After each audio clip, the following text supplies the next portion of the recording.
ನಮಸ್ಕಾರ ಸ್ನೇಹಿತರೆ. ನಮ್ಮದು ಶ್ರೀ ಸಪ್ತಗಿರಿ ಮನೆ ಮದ್ದು ಚಾನಲ್ ಇದೆ. ಅದರ ಮುಖಾಂತರ ಅನೇಕ ರೀತಿಯ ಎಪಿಸೋಡನ್ನು ಕೊಡ್ತಾಯಿದ್ದೀವಿ. ಸ್ನೇಹಿತರೆ, ನಮ್ಮ ಒಂದು ಆಧುನಿಕ ಕಾಲದಲ್ಲಿ ಅನೇಕರು ನಮ್ಮ ಸ್ನೇಹಿತರು ಗೊತ್ತಿದ್ದು ತಪ್ಪು ಮಾಡ್ತಾಯಿದ್ದೀವಿ.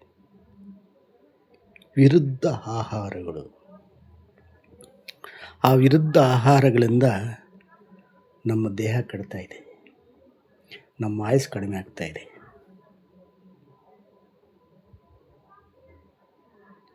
ನೋಡಿ, ಅನೇಕರು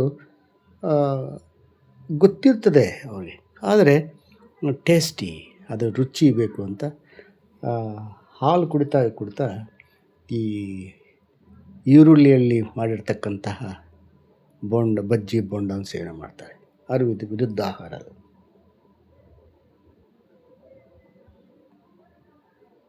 ಈ ಹಾಲಲ್ಲಿ ಹಣ್ಣುಗಳು ಬೆರೆಸ್ಕೊಂಡು ಸೇವನೆ ಮಾಡ್ತಾರೆ. ವಿರುದ್ಧ ಆಹಾರ ಅದು. ಚಳಿಗಾಲದಲ್ಲಿ ನಡುಗ್ತಾ ಇರ್ತೀವಿ, ಚಳಿಗಾಲದಲ್ಲಿ ಐಸ್ ಕ್ರೀಮ್ ತಿಂತಾರೆ, ವಿರುದ್ಧ ಆಹಾರ. ಬಿಸಿನೀರಿನಲ್ಲಿ ಜೇನುತುಪ್ಪ ಹಾಕ್ಕೊಂಡು ಕುಡಿತಾರೆ, ಸಣ್ಣಗಾಗಬೇಕು ಅಂತ, ಅದು ವಿರುದ್ಧ ಆಹಾರ. ಮೊಸರು ಮತ್ತು ಉದ್ದಿನ ವಡೆ, ತೈರೊಡೆ ಇತ್ಯಾದಿಗಳು ಕರೀತಾರೆ, ಅದು ಮೊಸರೊಡೆ ಅಂತ. ತಿನ್ನಬಾರದು. ಕಾರಣ ಹೈ ಬಿ ಪಿ. ಆ ಮೊಸರೊಡೆ ತಿಂದ ಮೇಲೆ 10-20 ದಿವಸ ಹೈ ಬಿ ಪಿಲಿರ್ತದೆ. ಆ ಸಮಯದಲ್ಲಿ ಯಾರಾದರೂ ಟೆಸ್ಟ್ ಮಾಡಿದ್ರೆ ಹೈ ಬಿ ಪಿ, ಎತ್ಕೋ ಟ್ಯಾಬ್ಲೆಟು. ಹುಳಿ ಹಣ್ಣುಗಳು ಮತ್ತು ಸಿಹಿ ಹಣ್ಣುಗಳು ಮಿಕ್ಸ್ ಮಾಡ್ಕೊಂಡು ಸೇವನೆ ಮಾಡಿ, ವಿರುದ್ಧ ಆಹಾರ.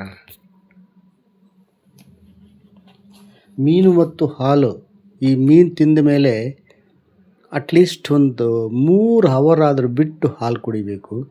ತಕ್ಷಣ ಟೀ ಕಾಫಿ ಕುಡಿದ್ರೆ ಅದು ವಿರುದ್ಧ ಆಹಾರ.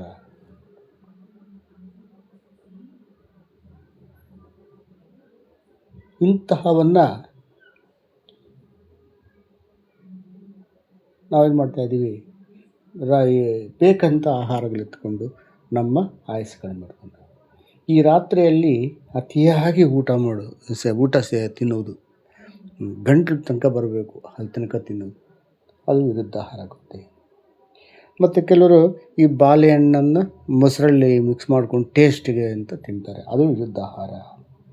ಪೈನಾಪಲ್ಲು ಬಿಸಿನೀರು ಅಂದರೆ ಅದು ಒಳ್ಳೆಯದು, ಆದರೆ ತಣ್ಣೀರು ಕುಡಿಯೋದ್ರಿಂದ, ಅಂದರೆ ಇದು ಕೆಲವು ಜ್ಯೂಸ್ ಐಸ್ ಹಾಕ್ಕೊಂಡು ಕುಡಿಯೋದು, ಅದು ವಿರುದ್ಧ ಆಹಾರ ಆಗುತ್ತೆ.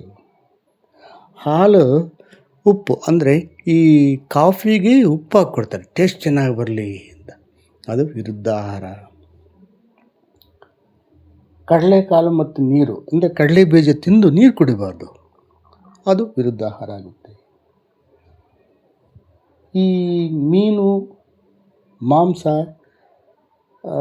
ಮೊಸರು, ಹಾಲು, ಈ ಮೀನು ಮಾಂಸ ಸೇವನೆ ಮಾಡಿದ್ಮೇಲೆ ಮೊಸರು ಹಾಲು ಸೇವನೆ ಮಾಡಲೇಬಾರ್ದು. ಇವೆಲ್ಲ ವಿರುದ್ಧ ಆಹಾರಗಳು.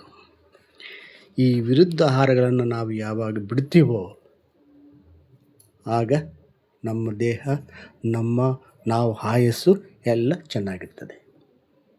ನಮ್ಮ ದೇಹವನ್ನು ಕಟ್ಸ್ಕೋಬಾರ್ದು. ನಾಲಿಗೆಯನ್ನು ಕಂಟ್ರೋಲ್ ಇಟ್ಕೋಬೇಕು. ಯಾವಾಗ ಕಂಟ್ರೋಲ್ ಇಟ್ಕೊತೀವೋ ನಮಗೆ ಯಾವ ಕಾಯಿಲೆಗಳು ಬರಲ್ಲ. ಸ್ನೇಹಿತರೆ, ವಿರುದ್ಧ ಆಹಾರಗಳನ್ನು ಬಿಡಿ.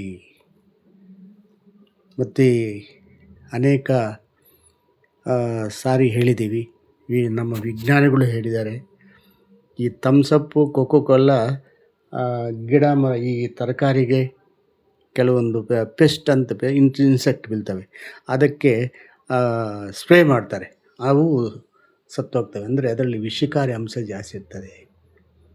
ಅನೇಕರು ಆಹಾರ ಸೇವನೆ ಮಾಡಿ ಜೊತೆಯಲ್ಲಿ ಆ ಬಾಟ್ಲಲ್ಲಿ ಬರೋದೆಲ್ಲ ಸೇವನೆ ಮಾಡ್ತಾರೆ, ಅದು ವಿರುದ್ಧ ಆಹಾರಗಳಾಗ್ತವೆ. ದಯವಿಟ್ಟು ಇದನ್ನು ನೋಡಿ, ಲೈಕ್ ಮಾಡಿ, ಶೇರ್ ಮಾಡಿ, ಸಬ್ಸ್ಕ್ರೈಬ್ ಮಾಡಿ. ಎಲ್ರಿಗೂ ಹೋಗಲಿ. ಎಲ್ಲರೂ ನಮಸ್ಕಾರ ಸ್ನೇಹಿತರೆ.